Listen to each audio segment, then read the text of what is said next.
Last एपिसोडमध्ये आपण एक चांगली इन्फॉर्मेशन आपल्याला बँकिंग सेक्टरच्या टर्म लाईफ इन्शुरन्सबद्दल माहिती पडली. ठीक आहे, त्याच्यामध्ये डिटेल व्हिडिओ आहे, तर नक्कीच तो तुम्ही व्हिडिओ जाऊन पाहायला पाहिजे मला असं वाटते. आपल्या ह्या सिरीजचं नाव आहे बँकिंग सिरीज. याच्यामध्ये आपण बँकमध्ये वेगवेगळ्या पॉलिसीजबद्दल, वेगवेगळे जे कुठले लॉन्चेस होते त्याच्याबद्दल आपण पूर्णपणे इन्फॉर्मेशन घेणार आहोत. मागच्या वेळेस आपण PMSBY या टर्म लाईफ इन्शुरन्सबद्दल बोललो होतं, जे आपल्या गव्हर्नमेंट बँक्समध्ये ओपन केली जाते मात्र 20 रुपयात. आणि त्याचे काय काय इन्फॉर्मेशन होती ही लास्ट व्हिडिओमध्ये आहे, तर नक्की तुम्ही जाऊन तो व्हिडिओ पहा. तर आज आपण त्याच व्हिडिओच्या संदर्भात हा दुसरा व्हिडिओ आहे #2. तर याच्यामध्ये पण आपण एका नवीन किंवा जुन्याच पॉलिसीबद्दल ज्याच्याबद्दल आपल्याला माहीत नाही तर त्याची आपण इन्फॉर्मेशन घेऊ. नमस्कार, मी स्नेहा तुम्हा सगळ्यांचं स्वागत करत आहे मराठमोळं मत या चॅनलवर. तर मागच्या वेळेस आपल्याला 20 रुपयामध्ये टर्म लाईफ इन्शुरन्सबद्दल माहिती पडलं, जे सरांनी सांगितलं. तर आता मला सरांना विचारू इच्छिते की आज तुम्ही कुठल्या पॉलिसीबद्दल आम्हाला सांगणार आहे, जे आमच्या लोकांना, आमच्या सिटीमधल्या लोकांना मोस्टली माहीत नाही किंवा गावातल्या लोकांना माहीत नाही, त्याची आपल्याला जनजागृती करायची आहे. तर त्याच्या संदर्भात तुम्ही काही सांगू इच्छिता का? आता इन्शुरन्सबद्दल सांगायचं झालं तर मागच्याही व्हिडिओमध्ये आपण थोडं याच्याबद्दल नॉलेज घेतलं होतं की लोकांच्या मनात जो बँक कर्मचाऱ्याबद्दल संभ्रम आहे आणि मोस्टली SBI बद्दल, तर मी त्याच्याबद्दल सांगू इच्छितो की SBI बँकेची शाखा अशी असते की ज्याच्याकडे ॲट अ टाइम 30 ते 40 गाव दिलेले असतात. 30-40 गाव म्हणजे किती लोक झालेत याचा विचारही तुम्ही करू शकत नाही. तुम्हाला असं वाटतं की प्रायव्हेट बँकवाले तर एवढ्या मोठ्या सुविधा देतात, सगळ्या गोष्टी करतात, लवकर काम होते, मग हे SBI मध्येच कोण आपलं काम रखडलं जाते. तुम्ही हा विचार करायला पाहिजे, कस्टमर बेस पण काहीतरी चीज असते. जर तुमचं एक छोटं दुकान आहे, छोट्या दुकानामध्ये जर दिवसाला 100 ग्राहक येतात, बरोबर, तर तुम्ही त्याला हँडल करू शकणार. बरोबर, बऱ्यापैकी कामं होणार आणि सगळ्याच गोष्टी होणार. पण जर का तुमच्या त्या छोट्या दुकानामध्ये जर 1000 ग्राहक रोजचे यायला लागले तर मग नाही होणार. एक तर तुम्हाला दुकान वाढवावं लागेल, कर्मचारी वाढवावे किंवा मग कर्मचारी वाढवावे लागतात. कर्मचारी जर वाढवले आणि दुकानाची साईज जर छोटी ठेवली तरी ते भागणार नाही, कारण कर्मचारी प्रत्येकाला अटेंड तर करणार. पण तुमच्या इथे 1000 लोक उभे राहायला जागा नाही आहे, तर मग काय करायचं? बरोबर. आणि साईज वाढवली पण कर्मचारी नाही वाढवले, तर मग तुमच्या दुकानात लोक तर उभे राहील, पण मग तुम्ही त्यांना सुविधा कशा पुरवणार? बरोबर. अशीच काहीशी स्थिती झाली आहे आता सध्याच्या टाइमला SBI कडे. बरोबर, बरोबर. एक तर गावामध्ये, गावखेड्यामध्ये ब्रांच राहते, चांगली जागा मिळत नाही. दुसरी गोष्ट, कस्टमर भरपूर झाले आहेत, कस्टमर बेस, आणि त्याच्या हिशोबाने जो कर्मचारी वर्ग आहे ना तो कमी झाला आहे. बरोबर. त्याच कारणाने हा थोडासा जो लोकांना जी काय म्हणू शकतो आपण सुविधा मिळायला पाहिजे ना, फास्ट काम व्हायला पाहिजे, ते देऊ शकत नाही. त्याच्याबद्दल बँकच कर्मचारी नाही, बँक नाही, सरकार सुद्धा तेवढंच जिम्मेदार आहे. 100%. कस्टमर बेस एवढा मोठा आहे तर थोडे कर्मचारी वाढवायला पाहिजे आणि थोडे सरकारनेच थोडी जागा पाहण्यासाठी थोडी बँकेला मदत केली पाहिजे. बरोबर. आता हा विषय एक वेगळा आहे, त्याच्यामध्ये आपण भरकटतो, या विषयावर आपण हळूहळू बोलतच जाऊ. पण आता महत्वाची गोष्ट आपली आहे विम्यासंदर्भातली. मागच्या भागामध्ये आपण PMSBY प्रधानमंत्री सुरक्षा विमा योजना, जो 12 रुपयाचा विमा किंवा 20 रुपयाचा विमा या नावाने लोकांमध्ये प्रचलित आहे, याच्याबद्दल माहिती घेतली. त्याच्याकरिता व्हिडिओ लोक मागचा व्हिडिओ पाहतील तर तुम्हाला त्याच्याबद्दलची पूर्ण माहिती मिळणार आहे. आज आपण बोलूया दुसऱ्या विम्याबद्दल, ज्याचं नाव आहे प्रधानमंत्री जीवन ज्योती विमा योजना, म्हणजे PMJJBY किंवा JBY किंवा 330 रुपयेवाला विमा. 330 रुपयेवाला विमा आपल्यासारख्याला सोपं जाईल. 330 रुपयेवाला विमा डोक्यात ठेवायला. तर 330 वाला विमा जो लॉन्च झाला तेव्हा 330 रुपयाचाच होता, आता त्याची किंमत 436 झालेली आहे. 436 लक्षात ठेवा बरं का. तर 330 रुपयाला विम्याच्या बद्दल किंवा 436 वाल्या विम्याच्या बद्दल किंवा PMJJBY बद्दल किंवा जीवन ज्योती विमा बद्दल जर बोलायचं झालं तर महत्वाची गोष्ट ही आहे की हा विमा सुद्धा टर्म लाईफ इन्शुरन्स अशाच पद्धतीचा आहे. बर. याच्यामध्ये रक्कम जे जुन्या विम्यामध्ये 20 रुपये होती, हा. आता याच्यामध्ये 436 रुपये ठेवण्याच्या मागचं कारण हे आहे की हा विमा कुठल्याही प्रकारच्या मृत्यूमध्ये त्याच्या वारसास 2 लाख रुपये देण्याचा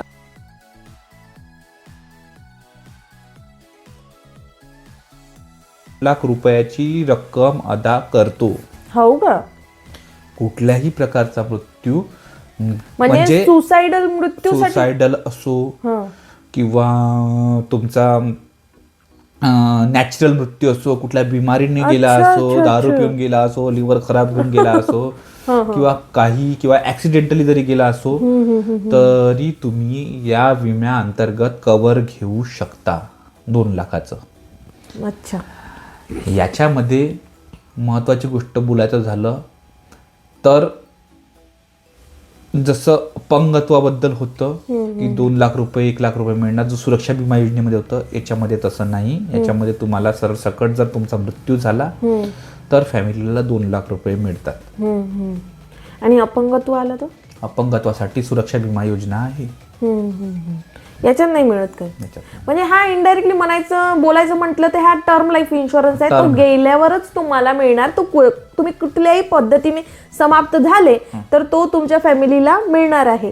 त्याच्यासाठी तुम्हाला कुठल्या डॉक्युमेंटची वगैरे कशी काय आहे याची पूर्तता? त्याच्याबद्दल पण मी सांगू इच्छिणार की आता बोलायचं झालं तर या इन्शुरन्समध्ये तुम्हाला 2 लाख रुपयाचंच कव्हर आहे. बरं, सेमच आहे त्याचप्रमाणे. फक्त याच्यामध्ये फरक सांगतो अजून काय काय तर.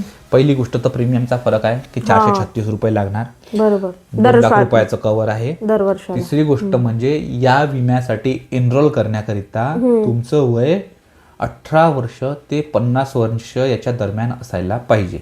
अच्छा. 18 वर्ष ते 50 वर्ष याच्या दरम्यान असायला पाहिजे. आणि जर तुम्ही विमा प्रॉपरली भरत आहेत काढून, बरोबर, आणि 50 वर्षापर्यंत तुम्ही ती रक्कम रेग्युलर भरत गेले तर ऑटोमॅटिकली त्याचं कव्हर 5 वर्षांनी वाढतं. तुम्हाला 55व्या वर्षापर्यंत सुद्धा या विम्याची तुम्ही फायदा घेऊ शकता.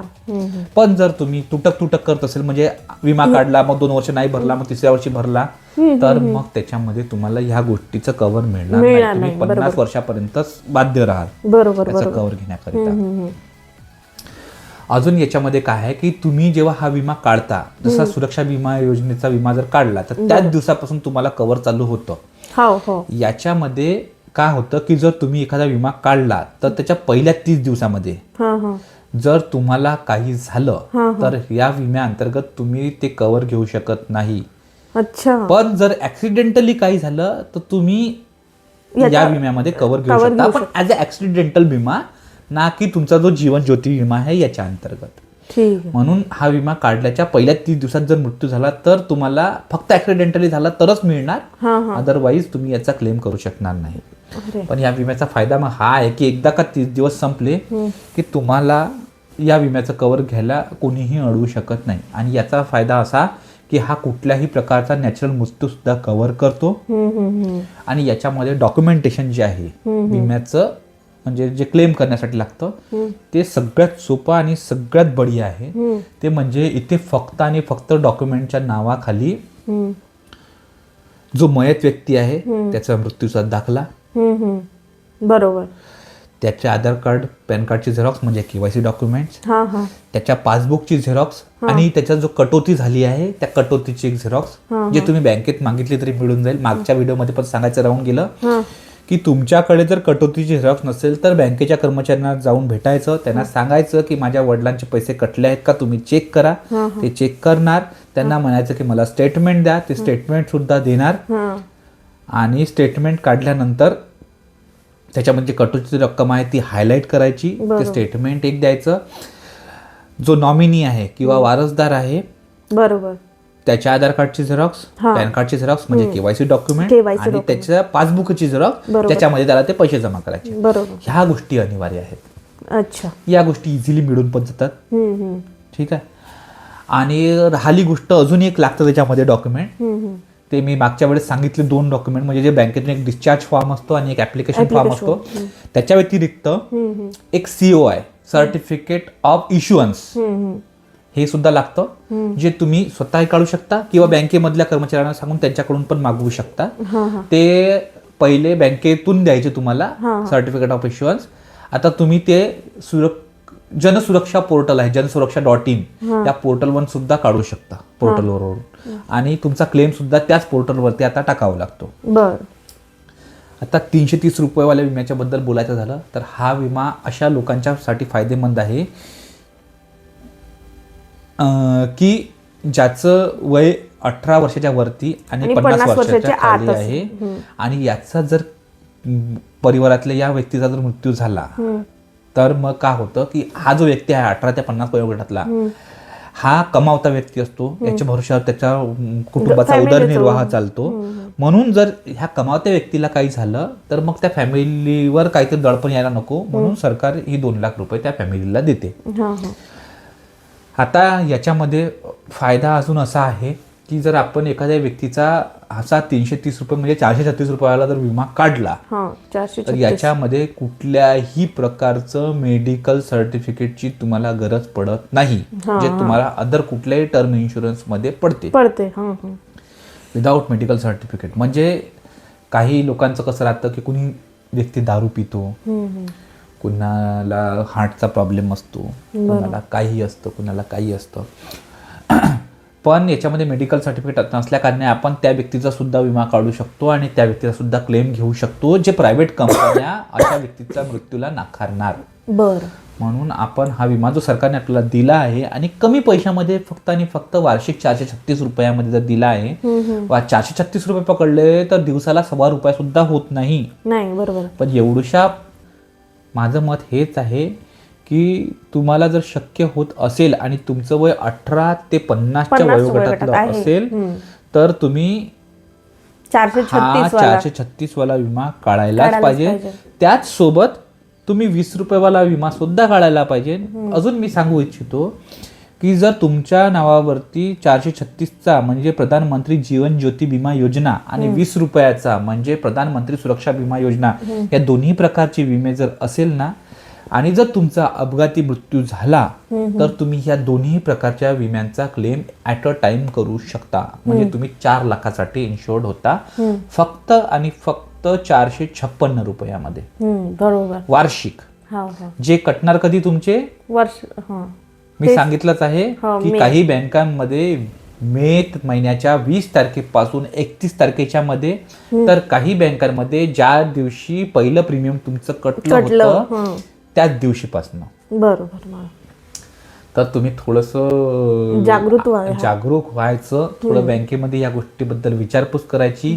कुणाचे क्लेम रखडले असेल तर क्लेम सुद्धा घेऊन जायचे, कारण म्हणतात की 30 दिवसाच्या आत तुम्ही क्लेम करायला पाहिजे. पण जर आपण ह्या गोष्टीच्या विम्याला 6 महिन्यापेक्षा कमी जर कालावधी झालेला असेल, म्हणजे एखाद्या व्यक्तीचा मृत्यू होऊन जर 6 महिने व्हायचे असेल आणि त्याचा विमा काढलेला असेल, त्याचा क्लेम तुम्ही केलेला नसेल, तर जवळच नजदीकच्या शाखेमध्ये जाऊन भेटायचं आणि त्यांना आपला क्लेम द्यायचा आणि क्लेम करायचा. तुम्ही जेव्हा पैसे देत आहेत तेव्हा क्लेम तुम्ही करायलाच पाहिजे. माझ्या नजरेखाली असे लोक आले की ज्यांचे पैसे तर कटलेत खात्यामधनं, पण त्यांचे नॉमिनी कधी बँकेमध्ये आलेच नाही, आणि आल्यानंतरही बँकेचा कर्मचारी सांगतो की तुम्ही हे डॉक्युमेंट आणून द्या, आपण तुमच्या विम्याचा क्लेम करू. लोक ते डॉक्युमेंट आणून द्यायची पण जमत घेत नाही, म्हणजे घ्यायला तयार नसतात. असेही लोक आहेत. तर असं नका करू. जर तुमचा विमा काढला नाही सरकारने तर बढियाच आहे गोष्ट, आणि जर नाही काढला असेल तर स्वतःहून काढा. जाऊन बँकेच्या कर्मचाऱ्यासोबत भांडू नका की माझे 436 रुपये का काटले, काय की त्यानं ते पैसे जे काटले ते त्याच्या स्वतःच्या फायद्यासाठी नाही काटले, तर तुमच्याच भविष्यासाठी काटले आहे. आणि तुम्हाला जर असं वाटतच असेल की 436 रुपये म्हणजे काही लय मोठी रक्कम गेली, माझ्या पूर्णच्या पूर्ण जी संपत्ती आहे ती संपलीच आहे, तर मग मी माफी मागतो त्या व्यक्तीची की तुमची संपत्ती आम्ही लुबाडली असेल, म्हणजे बँकेच्या कर्मचाऱ्यांनी लुबाडली असेल, तर तुम्ही आहे ना पुढच्या वर्षीपासून त्याला बंद करून. बरोबर. कारण की कुठलाही कर्मचारी, बँकेचाच नाही तर कुठलाही सरकारी डिपार्टमेंटला कर्मचारी, त्याचं जर ध्येय असेल तर ते लोकांना फायदाच पोहोचण्याचं असते. पण लोकांना असं वाटते की हा जो व्यक्ती इथे बसवला आहे ना, हा आमचं नुकसान करण्यासाठीच बसवला आहे. तर तुम्ही तसं नका विचार करू, थोडा चांगला विचार करा, थोडा पॉझिटिव्ह विचार करत जा. प्रत्येक वेळेस निगेटिव्ह असणं माणसाने गोष्ट नाही आहे, थोडं पॉझिटिव्ह पण राहायला पाहिजे. बरोबर बरोबर. तर सांगण्याचं तात्पर्य हेच की आपण स्वतः जाऊन विमा काढायला पाहिजे आणि त्याचा फायदा घ्यायला पाहिजे. सरकार कुठलीही गोष्ट फुकटमध्ये देत नाही, नाही नाही. पण हा विमा 436 रुपये घेत आहे, पण फुकटमध्ये असल्यासारखाच आहे.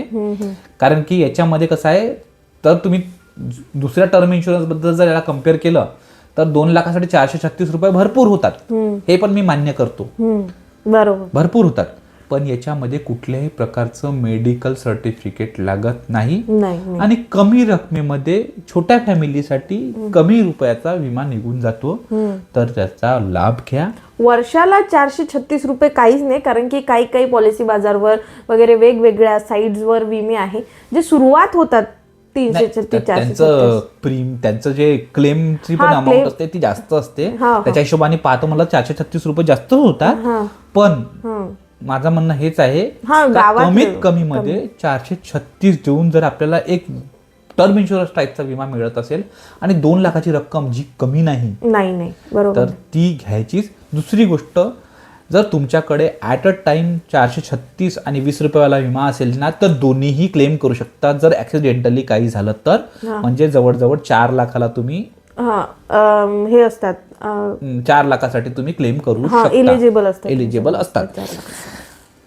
आणि सांगायचं झालं तर जर NRI लोक हे काढू शकतात का, जे मागच्या व्हिडिओमध्ये आपण सांगितलं नाही, तर हो, NRI लोक सुद्धा काढू शकतात या विम्याला.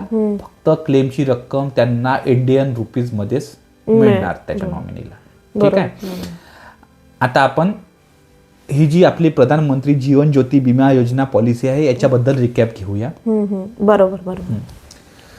प्रधानमंत्री जीवन ज्योती विमा योजना PMJJBY किंवा JBY किंवा 330 रुपयेवाला विमा जो आता 436 रुपयाचा झालेला आहे, बरोबर, याच्या अंतर्गत विमा काढायचा असेल तर तुमचं वय 18 ते 50 या वयोगटातलं असलं पाहिजे. जर तुमचा विमा रेग्युलर चालू आहे तर तुम्ही 55 वर्षापर्यंत या गोष्टीचा लाभ घेऊ शकता. बरोबर. याच्या अंतर्गत तुम्ही 2 लाखाची रक्कम मिळण्यासाठी एलिजिबल असता, म्हणजे 2 लाख रुपये इन्शुअर्ड अमाऊंट आहे याची.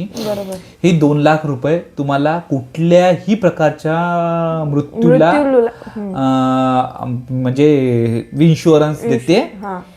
त्याच्याकरिता तुम्हाला बँकेमध्ये आपल्या अकाउंटला सफिशियंट बॅलन्स मेंटेन करायचं, जेणेकरून 436 रुपये जी वार्षिक त्याची रक्कम असेल ती ऑटोमॅटिक कटली पाहिजे. बरोबर. आणि त्याची कटुती झाल्यानंतर त्याची एंट्री ही आपल्या पासबुकमध्ये घ्यावी. आणि क्लेम करायला जाताना जी डॉक्युमेंट्सची गरज पडते ते डॉक्युमेंट्स आहेत, जो व्यक्ती मृत्यू झालेला आहे त्याचा मृत्यूचा दाखला, त्याच्या KYC डॉक्युमेंट म्हणजे आधार कार्ड, पॅन कार्डची झेरॉक्स आणि त्याच्या पासबुकची झेरॉक्स, ज्याच्यावरती त्याची कटुती झालेली असेल याची एंट्री असेल ती वाली. जो नॉमिनी आहे म्हणजे वारसदार आहे त्याच्या आधार कार्ड, पॅन कार्डची झेरॉक्स म्हणजे KYC डॉक्युमेंट्स आणि त्याच्या पासबुकची झेरॉक्स ज्याच्यावरती ते पैसे जमा करायचे आहेत ते. त्याच्यासोबत बँकेकडून 2 फॉर्म मिळतात, एक असतो ऍप्लिकेशन फॉर्म, एक असतो डिस्चार्ज फॉर्म. हे 2 फॉर्म आणि एक असतं COI सर्टिफिकेट ऑफ इश्युअन्स, जे बँकेतूनच तुम्हाला मिळणार. ह्या सगळ्या गोष्टी तुम्ही बँकेत सबमिट केल्या तर तुमचा क्लेम लवकरात लवकर सेटल होईल. जनसुरक्षा पोर्टलवरती लवकरात लवकर जाईल आणि जेणेकरून तुमचा क्लेम तुम्हाला 1 महिन्याच्या आत, मी सुरुवातीचीच गोष्ट सांगतो, 1 महिन्याच्या आत, कधी काळी टाइम वगैरे लागू शकतो, पण जर तुमचा क्लेम एकदा साईट वरती गेला ना तर तुम्हाला 8 दिवसाच्या तुमच्या खात्यावरती 2 लाख रुपये जमा होणार. माझा पर्सनल एक्सपिरियन्स सांगतो की मी आतापर्यंत जवळजवळ 15 ते 20 अशी विम्यांचं हे केलेलं आहे. आणि त्याच्यामध्ये जवळजवळ आता मागच्या 4 महिन्यामध्ये जे डिस्पोजल झालेलं आहे ना ते कमीत कमी 4 दिवसामध्ये झालेलं आहे. अरे वा, मग चांगलं आहे. म्हणून जेवढ्या लवकर होत असेल तेवढा लवकर विमा काढा आणि त्याचा लाभ घ्या, एवढंच मी बोलू इच्छितो. बाकी तुमच्याकडे. तर बघा, सरांनी खूप चांगली इन्फॉर्मेशन दिली आहे आणि नक्कीच तुम्ही जर का प्रीमियमला घाबरू नका, खूप क्षुल्लकचा प्रीमियम आहे. तो सर्टिफिकेट आणि तुमचे KYC डॉक्युमेंट्स देऊन आणि जे सरांनी सांगितले ते डॉक्युमेंट्स देऊन तुमचं काम होत आहे, तर नक्कीच तुम्ही हा व्हिडिओचा लाभ घ्यायला पाहिजे असं मला वाटते. आणि तुम्हाला कसा वाटला हा व्हिडिओ नक्की तुम्ही आम्हाला कमेंट बॉक्समध्ये सांगा. आणि त्यासोबतच आमच्या मराठमोळा मत या चॅनलला सपोर्ट करायला विसरू नका. लाईक करा, शेअर करा, कमेंट करा आणि आपण ही सिरीज कंटिन्यूअस ठेवणार आहोत. तुम्ही नक्की आम्हाला सपोर्ट तुमचा दाखवा. आपण अशाच नवनवीन योजनांबद्दल आणि बँकिंग रिलेटेड जे लोकांमध्ये एक वाईट मिथ आहे ते आपण तोडायचा प्रयत्न करूया. Thank you so much.